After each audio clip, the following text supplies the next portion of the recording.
What is the goriest thing you have seen in real life? Unfortunately, I was taking pictures of an abandoned factory for a high school project and I found a dog that was completely gutted unwrapped in duct tape. I literally just stood there in shock for a few minutes while trying to process what I was seeing. I told my mother what I saw and she said it was probably a warning to someone, and that I shouldn't go back, and I never did. I also heard a man jump and land from the top of a building. 4 stories, he lived but was paralyzed. I didn't see it happen, only the aftermath, but I heard it. And like you, I'll never forget the sound. Another thing that haunts me, no one came to clean up the blood. He landed in front of my building door, so for a few days, until it rained, I would be reminded of what happened by a large stain on the asphalt. An infected mesh implant from the time of the Vietnam War comes to mind. A patient came in complaining of mild neuro symptoms and the surgeon did a craniotomy. PT had a prior bullet wound from his time in Vietnam and they had placed a mesh implant to protect him. It got infected but he didn't know about the infection for decades. All the staff got to see and smell what the mesh and surrounding tissue was like. I truly cannot describe the smell. There was nothing like it to me, ever. I'm a medical malpractice attorney, so I've seen some shit. Fasciotomy cases are wicked. Necrotizing fasciitis is brutal. A stump right after amputation with stitches everywhere. Infection following mastectomy where you can't even tell a breast ever existed because all you see is a festering wound. But the worst, I'd have to say, is bedsore cases, especially because so often it is elderly people that have them. Saw necrotic, black, oozing, giant holes in grandma and grandpa's genital areas. It's always pure gore. My grandma told me, she was a nurse, that once she had a bedsore client that had some kind of open wound. She was doing house visits as he couldn't be transported anymore. Anyways, it was summer during a heat wave. Guy wasn't feeling too well and called her. When she got the and wanted to clean his wound and took of the bandages, lower leg, she was immediately greeted with the most disgusting smell she ever experienced. Guy's whole leg from knee down was covered in maggots. Good thing, the maggots actually kept the wound clean and saved him from getting his leg amputated. I spoke to a taxi driver who used to work for the railway a few years ago. He was sent to pick me up because my train was cancelled halfway through the journey due to a suicide. He told me the worst he saw was the aftermath of a mother picking up her child to look at the approaching train, and the top half of the child got taken with the train as it passed. The mother was left holding onto the child's hips screaming. He quit after that and all of the workers and witnesses ended up needing therapy for it. I sometimes think of that poor mother when I see trains. Can't even imagine. I found a young girl, 19 who had fallen 6 stories to the concrete courtyard below. She landed feet first but still hit her head on the brick. She broke every bone from her toes to her hips and maybe a few more. When I found her she had been there for up to an hour as I had been through that area an hour before. She had blood leaking from her nose and ears but she was still alive and somewhat alert as she was able to follow me with her gaze. She was taken to hospital by ambulance and I believe she survived but I don't know if she walked again. I have a similar one. I was walking in a city center and there was a pigeon on the road. Bus comes in, sees the pigeon, slow down to like 1 mile per hour because the pigeon was not moving away. Bus driver proceeds slowly, assuming it's going to move eventually. It didn't, and to visualize the scene, imagine slowly pressing a toothpaste tube from the end, only with pink paste slowly getting out. There was a Girl Scout group witnessing the scene near me. I will never forget their screams. Lol.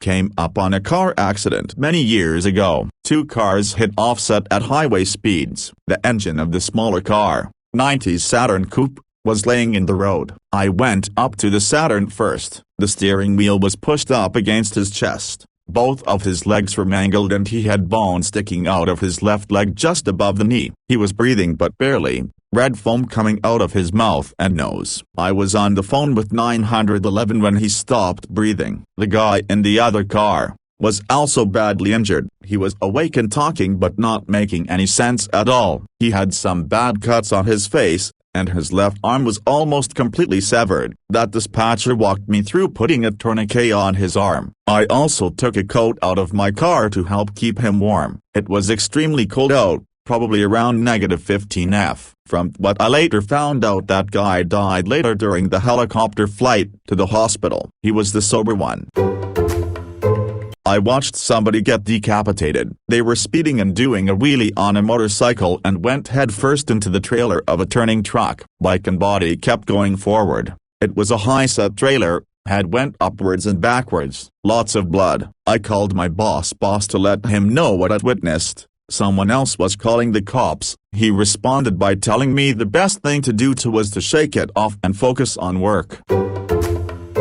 As a child, I saw a kid attempt to climb up a water slide as a little girl slid down. The kid's knee hit her mouth and she lost most of her teeth. I was young myself, but the bloody water coming down the slide, the girl's cries, and the flowing hour me and my friends spent looking for her teeth in the splash pool is still very clear in my mind. Later I was told the majority of her teeth were fitted back into her mouth by a local dentist, but I was skeptical and thought this might be a white lie to make me feel better. If any dentists are able to confirm if this is possible, that would be appreciated.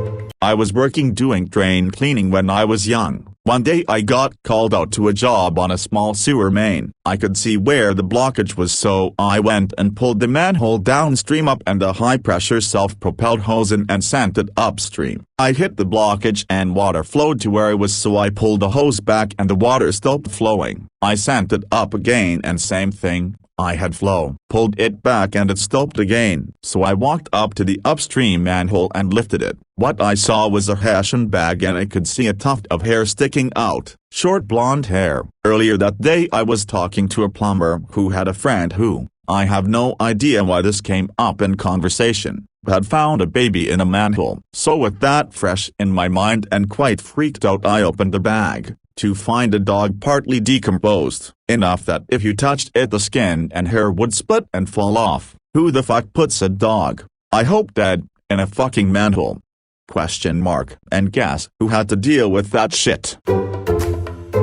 I found my dad dead. He'd probably been like that for about 3 days, either heart attack or stroke. They didn't do an autopsy. It wasn't that bad. Smelled a little. My mom shot herself in the head about 20 feet from me. I had my back turned so I didn't see all of it. I got little glimpses as I called 911, and then once the police showed up to deal with it, there was matter left on the porch from where they carried her out. I'm really not sure if it was someone's puke or brain matter. I was treating a patient with a sublingual tumor. Basically, the cancer ate through the bottom of the mouth and her tongue would hang out the bottom and saliva would drop everywhere. Had to MacGyver a catchment device that was portable and as discreet as possible. Either that or watching another patient rip open her own abdominal stitches with her bare hands and proceeded to shove her arm a little over mid-forearm deep. Fairly big dog running alongside the retaining sound barrier wall on the freeway at about 8 p.m. It's pretty well lit, not many cars on the road at all. We could see he had tags on and pulled over on the shoulder a little past him, and I got out, wanting to call the dog over to us to get him to safety. He was probably a good 300 feet from the actual road and started trotting towards our car like he was going to come to us. He got maybe 50 feet from me, stopped, and for whatever reason bolted towards the carpool lane into traffic. It took about 30 seconds for someone in an F-250 to hit him at probably 75 miles per hour. The dog exploded and I lost it. Thankfully the driver stopped and pulled over, but there really wasn't much need to at that point. We shakily called CHP and drove home. Hugged my dog extra hard when we got in.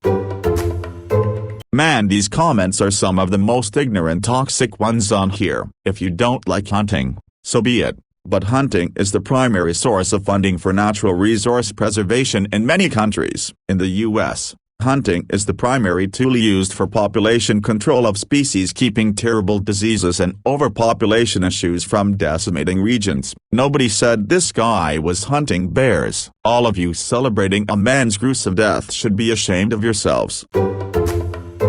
3 things all from the restaurant industry. Co-worker was changing the fryer oil, slipped when carrying the old hat oil out to the disposal and dumped it all over himself. Saw another co-worker's arm get stuck in a pizza rolling machine. Degloved his entire arm up to his elbow. Saw someone's hand get trapped around the dough corkscrew on commercial stand mixer. Snapped the bones in his arm like toothpicks. I think he ended up losing the arm. Kitchen work ain't no joke.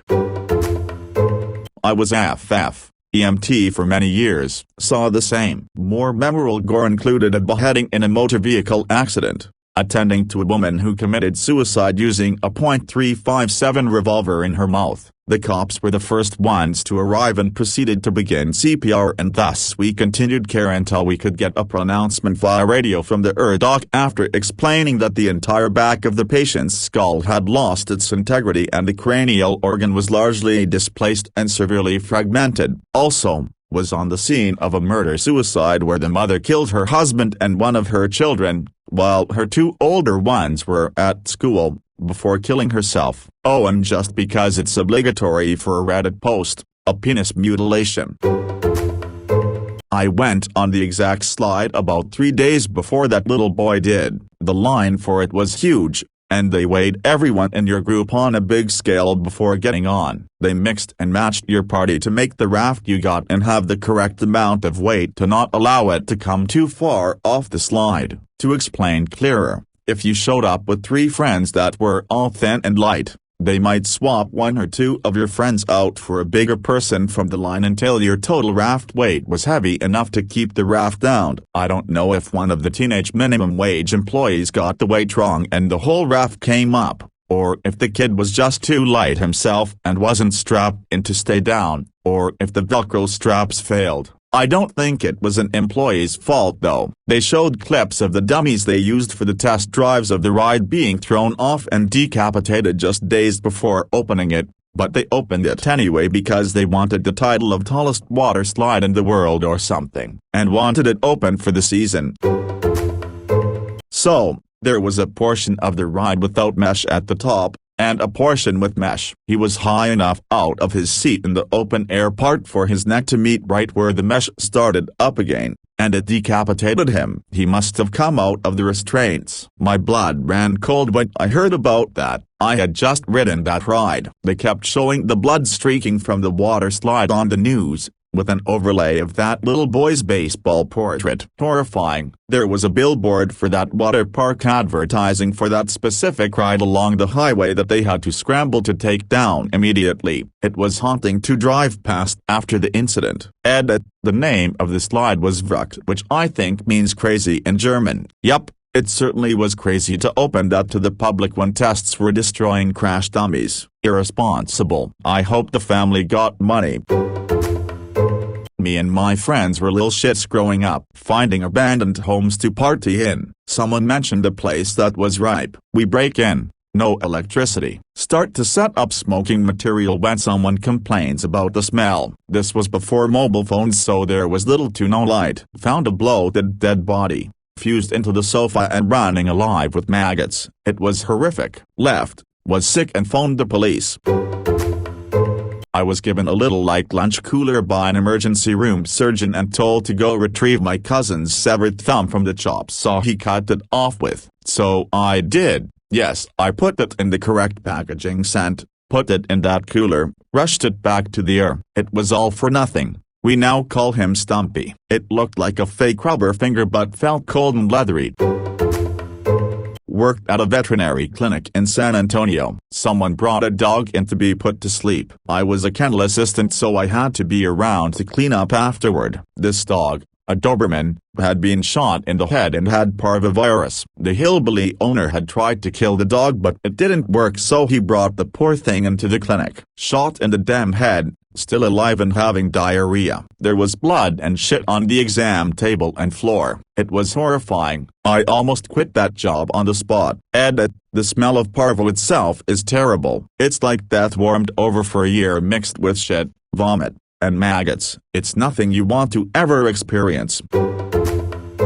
I was driving one of the 5-ton work trucks pulling a large wood chipper close to 3,000 pounds when a guy on a moped scooter thing came into my lane and hit the chipper going the opposite direction. He hit the chipper so hard it blew open a diamond plate aluminum box on the side and unbeaded the tire from the rim. He didn't die instantly. His shoes blew off, his helmet blew off. I have never seen and hopefully never will again see a person that mangled. This was just 7 days after my son was born. At home in just a week I saw a life come into this world and one go out.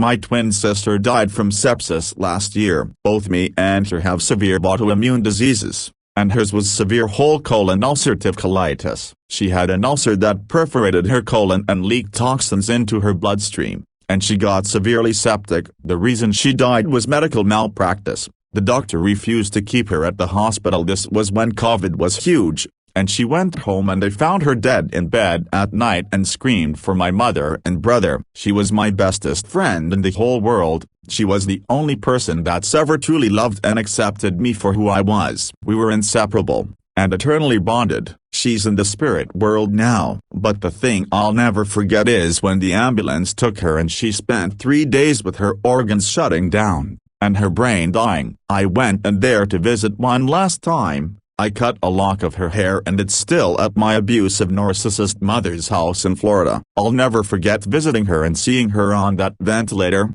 eyes open but unmoving. But when I told her she'd be passing away, she cried. She actually had tears come out on the ventilator, and that worried expression and a slight shaking of her head. So she was still there. But when my mom came back to take her off life support, she was gone all the way. Because we didn't have the money, she was cremated, and that wasn't what she wanted. Both of us twins wanted a burial for each twin. And because she died that year, one attempted suicide 6 months ago. Because I couldn't live without her, I was saved and now I'm mostly happy, but sometimes I still wanna join her. Especially when shit gets hard and I'm very different and unique and it's extremely hard for me to make friends. So it's the loneliness that gets to me and sometimes it drives me to feeling suicidal still. I can't much ever speak of her death anymore because the huge overwhelming amount of PTSD will come out and I'll be a heaping crying sobbing mess. So I have 3 experiences. The first one, a trainee jumped on a piece of equipment without permission, and when he thought he would get caught, he jumped off and got pinned between the equipment and a wall and got hurt bad. The second tried to stop a roll of sheet metal with his footer and destroyed his leg. The third, we were working a rail car and the bulkhead broke loose and got crushed to death by a bulkhead. The sound of your coworker getting crushed to death is unforgettable. It started with an "oh fuck" and turned into a scream of desperation as the bulkhead fell on top of him. I can't articulate everything well, but when you are there in that moment and you watch your friend die by being crushed, hearing them scream for help as you are helpless to do anything, it stays with you. The guilt is heavy. I'll never forget the sound of him being crushed and watching as his insides being pushed up from his feet out through his head while you hear the sound of his breath being pushed out of his body as his insides. Anyway, I watched my coworker get rolled like a tube of toothpaste and saw him turn inside out. 1 out of 10 I don't recommend. Brother, I still miss you every day. I'm sorry I couldn't help. Robert Beltran, you are missed.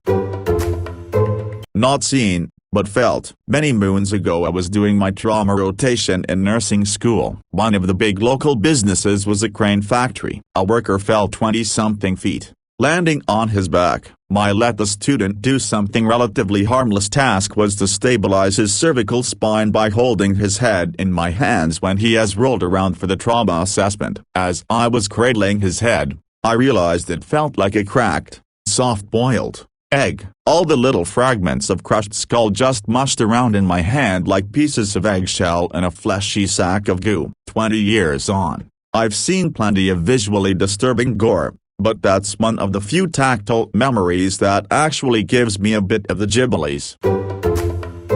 In college we had rented the indoor hall, had a 200 meters track for scale, to have a mixed scrimmage with our male Ultimate Team and the female Ultimate Team on some Sunday. In the central area the space was set up so you could put up tennis nets and volleyball nets. Right when we were about to start, some woman from the community came up in a fuss about us being there, saying we needed to leave. We went over the booking sheet with her to show we had the place, but said that if she wanted to take the last tennis court space out of the way at the end that we would be okay with that. Maybe 20 minutes and a teammate uncorks a big throw all the way to the end zone, and I see my teammate booking it to catch it, and all I can do is kind of stop and stare in some sort of shock as I see him jump for the disc, and then very clearly get caught on something right around his crotch and kind of cartwheel around the post. Having been trained in first aid, I immediately ran up to him and did the general checks. A friend who was almost done with her nursing degree was right behind me with some towels. She checks his leg over and I start holding pressure on the wound while waiting for the paramedics. 5 minutes later the paramedic comes walking into the hall, right as my teammate says to me, while the color drained from his face, "You know, I think I'm okay, it doesn't even hurt anymore." At this point I'm well out of my training and comfort zone, so I urged the paramedic over. We had stopped the bleeding for the time being, but the paramedic needs to see the damage, so right in front of me pulls back the towels, which at this point had been congealed to the skin, and for the first time in my life saw the inside of someone's leg, which was both shocking and intriguing.